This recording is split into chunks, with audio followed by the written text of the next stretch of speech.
Hello दोस्तों, मेरे channel haunted tales में आप सबका फिर से स्वागत है। आज मैं आप सबके लिए एक और खौफनाक कहानी लेके आया हूँ। पर उससे पहले अगर आपने मेरे चैनल को सब्सक्राइब नहीं करा है तो प्लीज़ कर दीजिए।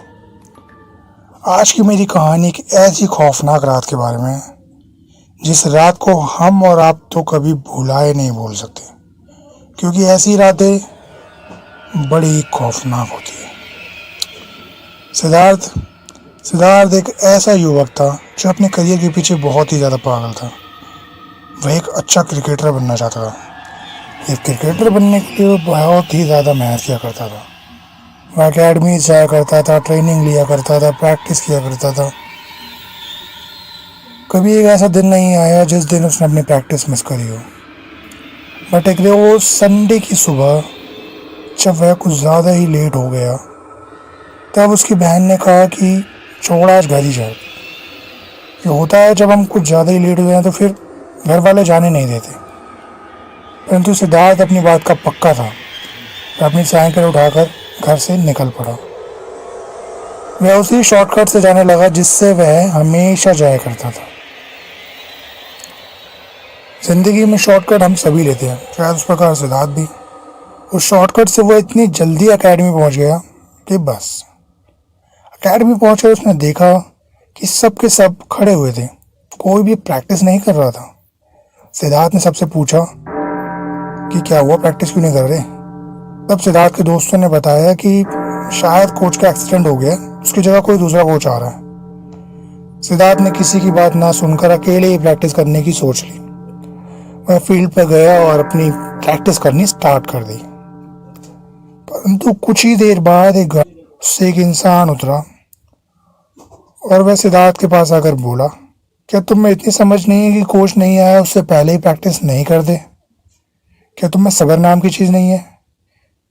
सिद्धार्थ उसकी बातों को सर झुकाकर निराशा से सुनने लगा, क्योंकि आज तक सिद्धार्थ को किसी ने कभी नहीं टोका था। कुछ दिन ऐसे ही बीते और सिद्धार्थ को आजकल प्रैक्टिस करने का मौका बिल्कुल नहीं दिया जा रहा था। एक रोज जब सिद्धार्थ का प्रैक्टिस करने का मौका आया तो कुछ ज़्यादा ही अंधेरा हो चुका था, परंतु सिद्धार्थ ने तब भी वह मौका नहीं छोड़ा और वह प्रैक्टिस करने के लिए तैयार हो गया। क्योंकि वो होता है ना, जब हम किसी चीज़ के पीछे पागल हों तो हम उसके लिए किसी भी हद तक जा सकते हैं। शायद उसी प्रकार सिद्धार्थ रात को भी प्रैक्टिस करने के लिए तैयार था। धीरे धीरे देखते देखते पूरी की पूरी फील्ड खाली हो गई और अंधेरा कुछ ज़्यादा ही काला हो गया। तब सिद्धार्थ ने सोचा क्यों ना घर जाया जाए। सिद्धार्थ के फ़ोन पर उसकी बहन के कई फ़ोन आए थे, परंतु वह उन फ़ोनों को नहीं उठा रहा था। हालांकि हम सभी ऐसा करते हैं, डांटना पड़े इसलिए। माता पिता की डांट से तो सभी डरते हैं। सिद्धार्थ अपनी साइकिल को लेकर उसी जंगल के रास्ते से, उसी शॉर्टकट रास्ते से जाने लगा जिससे वह हमेशा जाया करता था, ताकि वह घर जल्दी पहुंचे।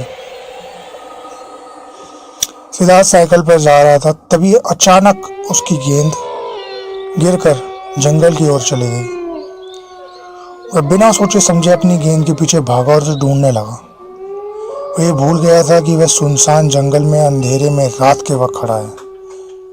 क्योंकि जब हम किसी चीज़ से प्यार करते हैं तो हम उसके पीछे सारी चीज़ें भूल जाते हैं। सिद्धार्थ अपनी क्रिकेट, अपनी चीज़ों से बहुत प्यार करता था। सिद्धार्थ ने पूरी जगह ढूंढा लेकिन उसे कहीं नहीं मिली। तभी जब उसने मुंडी घुमाकर देखा तो वह उसके सामने ही रखी हुई थी। सिद्धार्थ उसकी तरफ बढ़ा और उसने उठाकर उसे लेकर जाने की सोचा। तभी सिद्धार्थ का ध्यान चारों तरफ पड़ा। वह जगह कोई और नहीं, एक कब्रिस्तान थी और वह बॉल और कहीं नहीं, एक कब्रिस्तान पर रखी हुई थी, एक कब्र पर। परंतु सिद्धार्थ ने उस कब्र को अनदेखा कर दिया और उस बॉल को लेकर तुरंत वहां से भाग चला। सिद्धार्थ अपने घर पहुंच गया। उसकी बहन ने उसे खूब डांटा कि इसे इतना समय कैसे लग गया, क्या मतलब है इतना समय लगने का।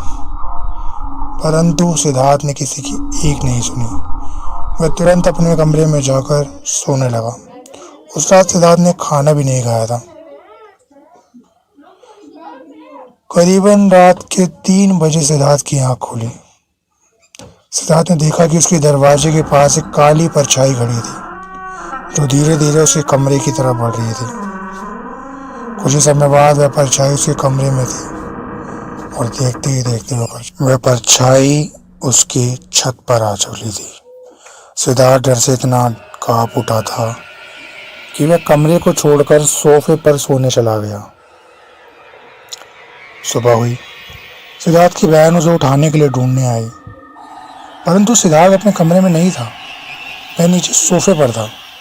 सिद्धार्थ की बहन वहां आई और उसे उठाने लगी, पर यह देखकर सिद्धार्थ की बहन के पैरों के नीचे से जमीन हिल गई कि सिद्धार्थ की सांसें बंद हो चुकी थी। जी हाँ, सिद्धार्थ रात को ही मर चुका था।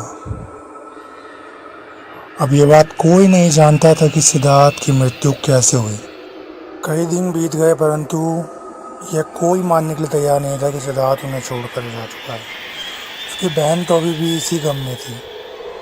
एक रोज़ जब वह पौधों में पानी डाल रही थी, उसके घर के पास एक अजीबोगरीब बाबा गुजरा।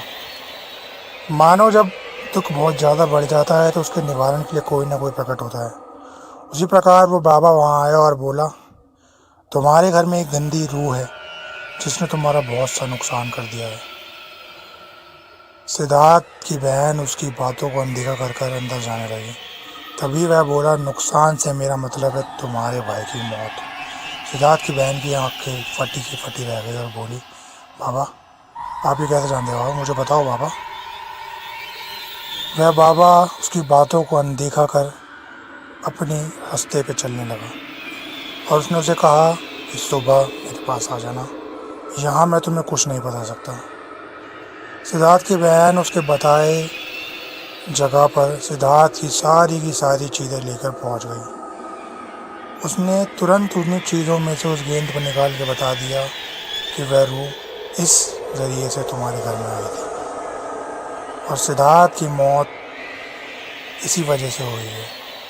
सिद्धार्थ की आत्मा आज भी भटक रही है, उसे मुक्ति नहीं मिली। उसे मुक्ति दिलाने के लिए हमें इस गंदी रूह का सामना करना पड़ेगा।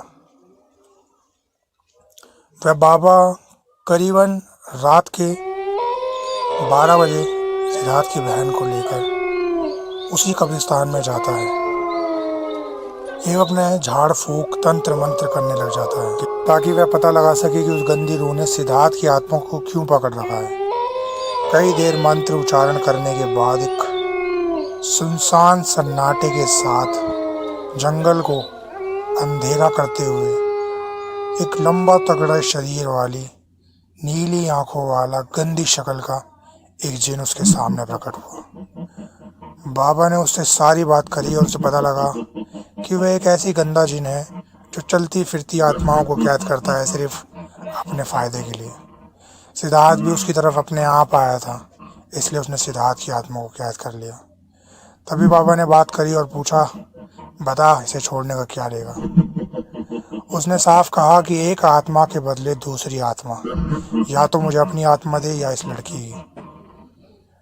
बाबा बहुत ही चालाक था। उसने मंत्र तंत्र और रक्त की आहुति से उस जिन को कैद कर लिया और तभी वहाँ एक जानवर की बलि दी और वहाँ से चल पड़ा। उसने कहा, बेटा तू चिंता मत कर, रक्त की आहुति सबसे बड़ी आहुति होती है। मैंने इसे रक्त की आहुति के साथ बांध दिया है। अब सिद्धार्थ की आत्मा को मुक्ति मिल गई और इसे मैंने कैद कर लिया है। तू घर जा और निश्चिंत रह। बस आज के बाद हमेशा ये याद रखना कि कभी भी सुनसान जंगल में मत जाना, कभी भी बड़ी चीज़ों को मत उठाना, क्योंकि इन चीज़ों के साथ क्या चीज़ें हमारे साथ आ जाएंगी हम में से कोई नहीं जानता। बाबा अपने स्थान की ओर बढ़ने लगा। तभी एक गाड़ी पीछे से आई और उसने बाबा को टक्कर मार दी। वह जिन जो कैद था वह वहाँ से उड़ चला और जैसा उसने कहा था आत्मा के बदले में आत्मा, तो उसने उस बाबा की आत्मा को हमेशा के लिए अपने पास कैद कर लिया। तो ये थी हमारी आज की कहानी। अगर आपको ये कहानी पसंद आई हो तो प्लीज़ मुझे सपोर्ट करें।